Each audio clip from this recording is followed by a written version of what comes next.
안녕하세요. 삶의 지혜를 나누는 시간입니다. 오늘 우리가 함께 나눌 이야기는 지식이나 정보가 넘쳐나는 이 시대에 진정한 지혜란 과연 무엇인지에 대한 깊은 성찰입니다.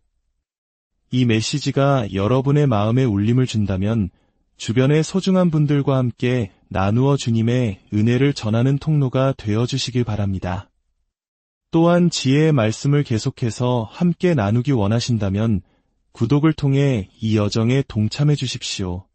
듣는 모든 분들의 삶에 하나님의 평강이 함께하기를 기도합니다. 오늘 우리가 함께 묵상할 말씀은 야고보서 3장 13절부터 18절까지입니다. 성경은 우리에게 이렇게 묻습니다. 여러분 가운데 지혜 있고 총명한 사람이 누구입니까?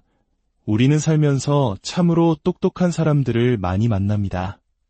특정 분야에 해박한 지식을 가졌거나 학문적 성취가 높은 사람들, 심지어 신학적으로도 깊이 있는 지식을 자랑하는 이들도 있습니다. 하지만 그들 모두를 지혜로운 사람이라고 부를 수 있을까요? 여러분이 친구에게 누군가를 소개하며 이분은 정말 지혜로운 분이야. 꼭 한번 만나봐 라고 자신있게 말할 수 있는 사람은 얼마나 됩니까? 야고보서 3장은 사실 가르치는 자, 즉 선생이 되려는 사람들에 대한 경고로 시작합니다. 내 형제들아, 너희는 선생된 우리가 더 큰 심판을 받을 줄 알고 선생이 많이 되지 말라. 왜냐하면 가르치는 자는 말을 많이 사용하게 되고 그 혀와 말로 인해 더 엄격한 심판을 받게 될 것이기 때문입니다. 마음속에 가득한 것이 입으로 나오는 법이니까요. 야고보 사도는 이어서 혀를 제어하는 것의 중요성에 대해 길게 이야기합니다. 그리고 오늘 본문인 13절에서 다시 처음의 주제로 돌아옵니다. 그렇다면 누가 진정으로 지혜로운 선생, 지혜로운 인도자가 될 수 있는가? 바로 자신의 혀를 다스릴 줄 아는 영적 성숙함을 보여주는 사람이라는 것입니다. 야고보는 전문적인 능력이나 화려한 언변이 아닌 경건한 삶의 실천을 강조하고 있습니다. 앞서 2장에서 내 믿음을 내게 보이라고 말했던 것처럼 이제는 내 지혜를 삶으로 보이라고 도전하는 것입니다. 이 지혜는 어디에서 오는 것일까요? 야고보서 1장 5절은 이미 그 답을 우리에게 알려주었습니다. 너희 중에 누구든지 지혜가 부족하거든 모든 사람에게 후히 주시고 꾸짖지 아니하시는 하나님께 구하라 그리하면 주시리라. 그렇습니다. 모든 지혜의 근원은 바로 하나님이십니다. 구약의 솔로몬 왕이 하나님께 다른 무엇도 아닌 지혜를 구했고 하나님께서는 그의 간구를 기쁘게 여기셨습니다. 그리고 솔로몬은 잠언을 통해 그의 자녀들에게 그리고 오늘 우리에게 그 지혜의 중요성을 끊임없이 가르칩니다. 내 아들아, 지혜의 귀를 기울이며 명철에 내 마음을 두라. 은을 구하는 것 같이 그것을 구하며 감추어진 보배를 찾는 것 같이 그것을 찾으라.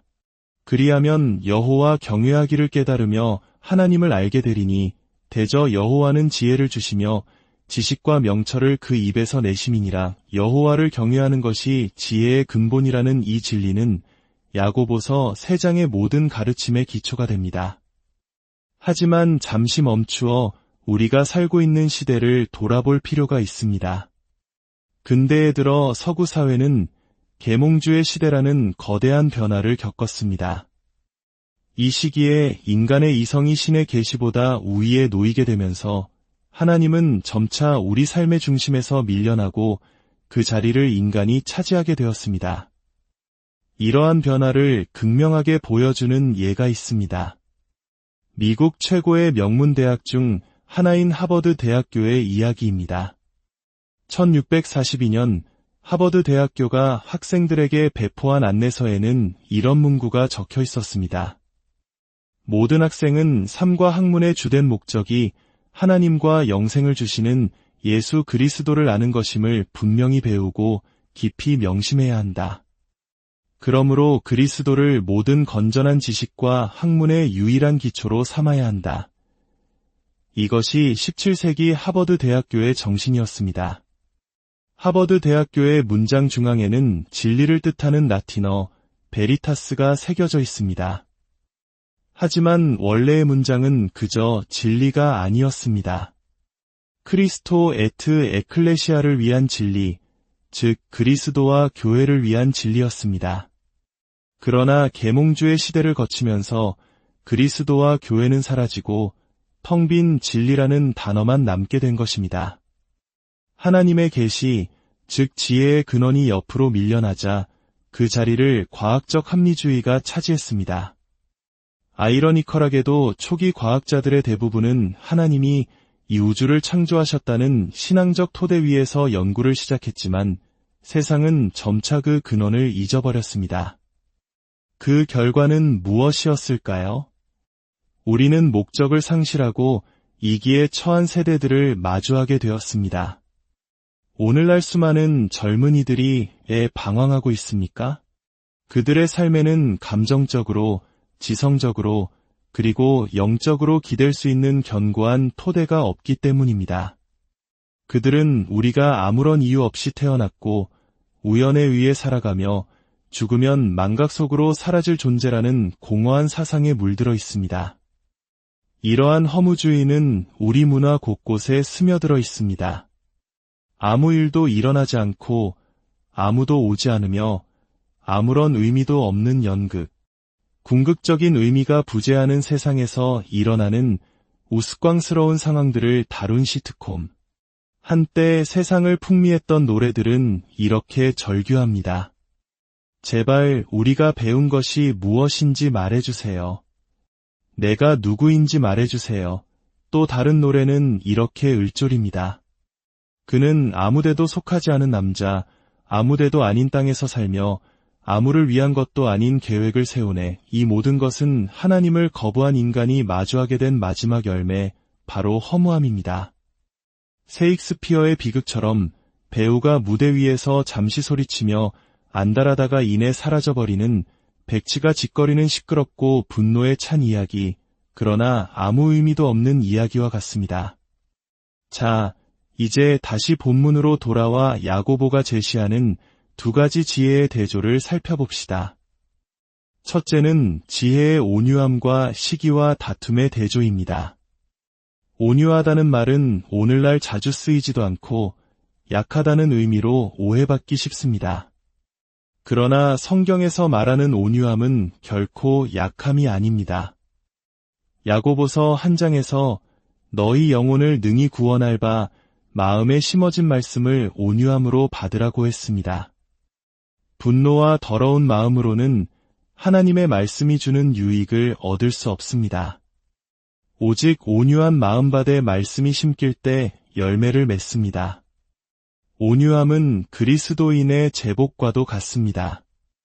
예수님께서는 온유한 자는 복이 있나니 그들이 땅을 기업으로 받을 것이미요 라고 말씀하셨습니다.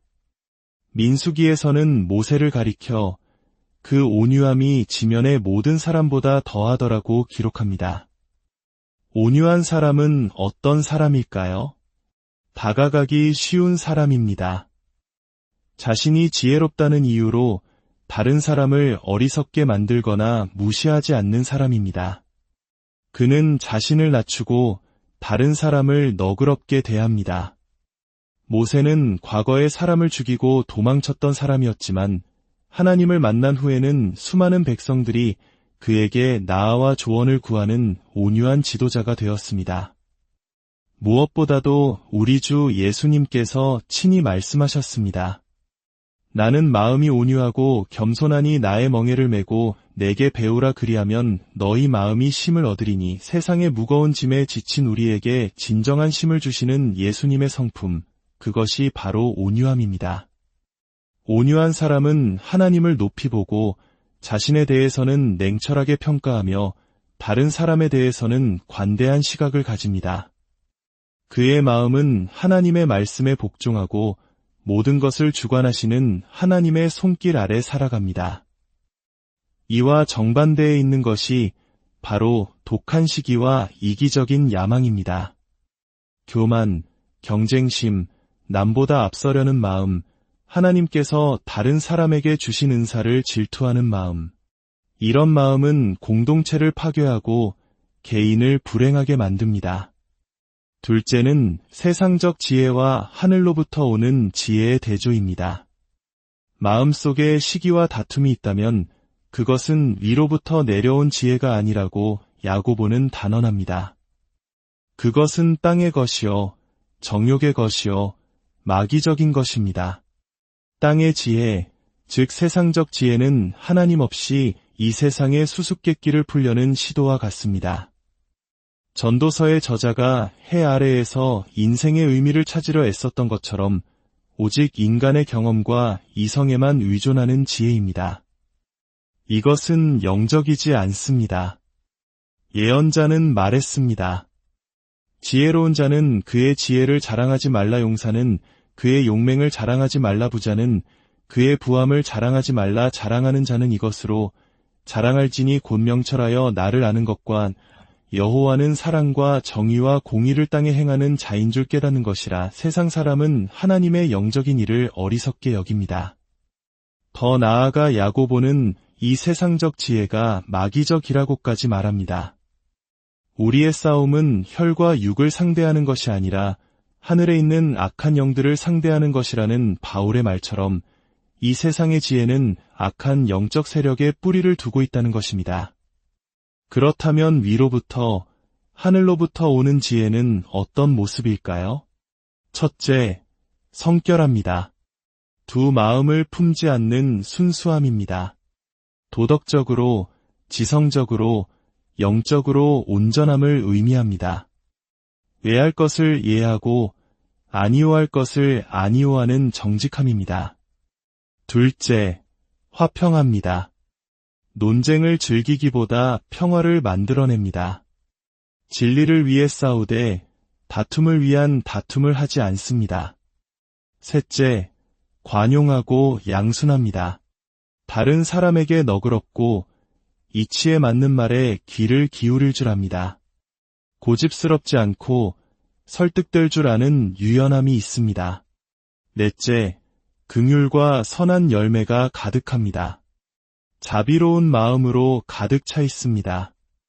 교만했던 바리새인 사울이 다메섹 도상에서 예수님을 만난 뒤 자신을 죄인 중에 괴수라 고백하며 긍휼의 사람 바울로 변화된 것처럼 말입니다. 그는 과거 자신의 학벌과 배경, 율법적 유로움을 자랑했지만 스데반의 순교 앞에서 자신이 갖지 못한 무언가를 보았습니다. 그것은 바로 하늘의 지혜가 낳은 평안과 용서였습니다. 다섯째, 편견과 거짓이 없습니다. 사람을 차별하지 않고 미선 없이 진실합니다. 영적인 보톡스나 화장으로 자신을 꾸미지 않습니다. 왜냐하면 우리는 이미 예수 그리스도의 의로 옷 입은 자들이기 때문입니다. 우리는 하나님 앞에 있는 모습 그대로 나아갈 수 있습니다. 내가 얼마나 똑똑하고 대단한지 증명할 필요가 없습니다. 나의 가장 좋은 날에도 나는 무익한 종이며 오직 예수 그리스도만이 나의 모든 것이라고 고백할 수 있는 자유, 이것이 바로 하늘의 지혜가 주는 진실함입니다. 이 모든 하늘의 지혜를 온전히 구현하신 분이 바로 야고보의 형제이신 예수 그리스도이십니다. 그리고 누구든지 그리스도 안에 있으면 새로운 피조물이 됩니다. 마지막으로 이 두 지혜는 전혀 다른 결과를 낳습니다. 세상적 지혜는 혼란과 모든 악한 일을 낳습니다. 오늘날 우리 사회가 겪고 있는 수많은 문제들, 가정의 붕괴, 극심한 경쟁, 정신적 고통, 세대 간의 갈등, 이 모든 것은 하나님을 떠난 세상적 지혜가 맺은 열매입니다. 반면에 하늘로부터 오는 지혜는 위의 열매를 맺습니다. 이 열매는 화평으로 심어 거두는 것입니다. 평화를 만드는 사람들, 즉 살롬을 일구는 사람들을 통해 맺어집니다. 여러분, 좋은 친구를 사귀십시오. 함께 있으면 선해지기 쉬운 사람이 있고 함께 있으면 악해지기 쉬운 사람이 있습니다. 어떤 사람과 교제하고 있습니까? 어떤 관계를 맺고 있습니까? 상대방에 보이지 않는 작은 부분들을 살펴보십시오.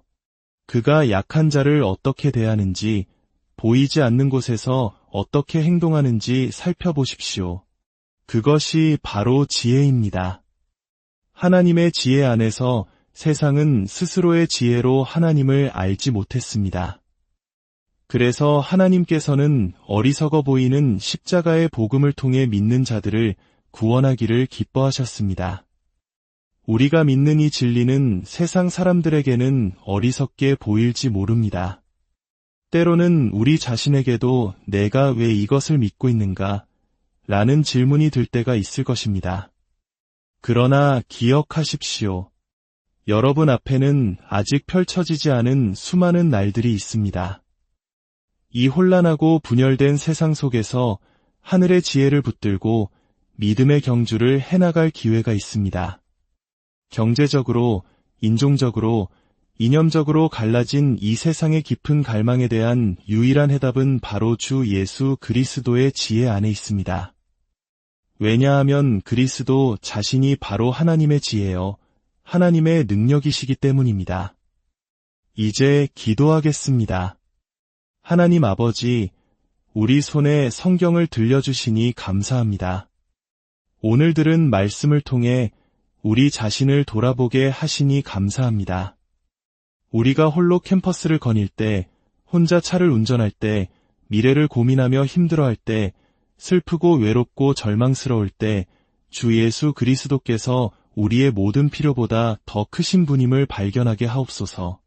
우리를 살롬의 사람들, 평화를 만드는 사람들로 사용하여 주시옵소서. 주 예수 그리스도의 평강이 우리의 마음과 생각을 지켜주시기를 우리 주 예수 그리스도의 이름으로 기도합니다.